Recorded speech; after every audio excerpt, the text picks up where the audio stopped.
যিটো নিযুক্তি সেইটো ঠিকাভিত্তিক নিযুক্তি আৰু এতিয়াৰ নিযুক্তিটো নিয়মীয়া শিক্ষক হিচাপে সেই সময়ত নিয়মীয়া শিক্ষকৰ নিযুক্তিৰ কোনো ব্যৱস্থা কৰা হোৱা নাছিল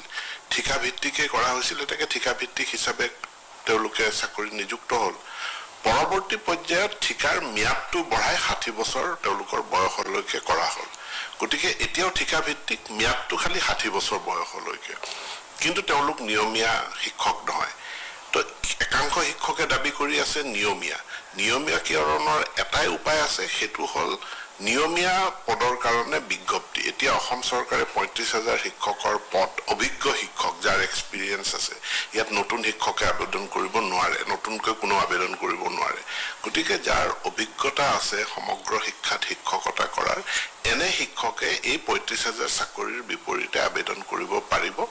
আৰু কৰিলে চৰকাৰে বিবেচনা কৰিব যদি কোনো শিক্ষকে বিচাৰে যে মোৰ 60 বছৰ পৰ্যন্ত মোৰ যি গ্যাৰান্টি আছে গতিকে মই ঠিকাভিত্তিক হিচাপে থাকিম তেওঁ ঠিকাভিত্তিক হিচাপে থাকিব পাৰিব কিন্তু কোনোবাই যদি বিচাৰে যে মই নিয়মীয়া হৈ যাওঁ তেতিয়া হলে তেওঁ ইয়াতে আবেদন কৰিলে তেওঁৰ চাকৰি নিয়মীয়া হ'ব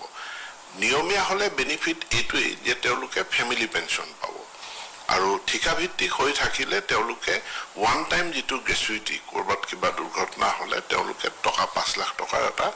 গ্ৰেচুইটি এটা পায় যেটো আমি কেইদিনমান আগত 105 গৰাকী শিক্ষকৰ পৰিয়াললৈ আমি মুকলি কৰি দিছো গতিকে এতিয়া আমি আবেদনৰ কাৰণে পৰ্টেলটো খুলি দিছো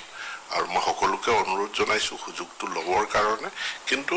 এটো কোনো বাধ্যবাধকতা ইয়াত নাই যিসকলে ইচ্ছা কৰে নিয়মীয়া হ'বলৈ তেওঁলোকে আবেদন কৰিব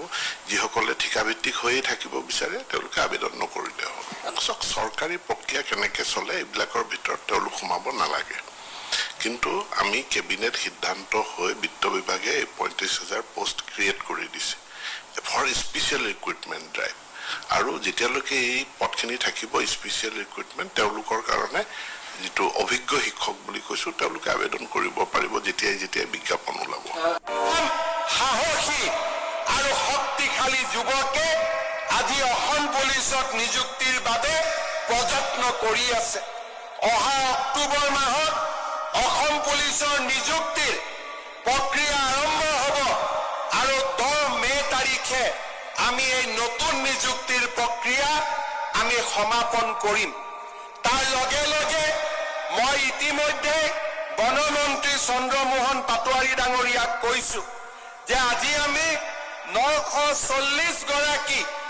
নৱনিযুক্ত ফৰেষ্ট গাৰ্ডৰ আজি আমি ইয়াতে পাছিং আউট পেৰেডত উপস্থিত আছো অহা ফেব্ৰুৱাৰী মাহৰ ভিতৰত আৰু 600 নতুন ফৰেষ্ট প্ৰটেকশ্যনত নতুন জোৱানত নিযুক্তিৰ প্ৰক্ৰিয়া আমি আৰম্ভ কৰিব লাগিব যাতে প্ৰতি বছৰে আমি এনেকৈ এছাম নতুন যুৱকক অসম ফৰেষ্ট বেটেলিয়নত আমি আদৰণি জনাব পাৰো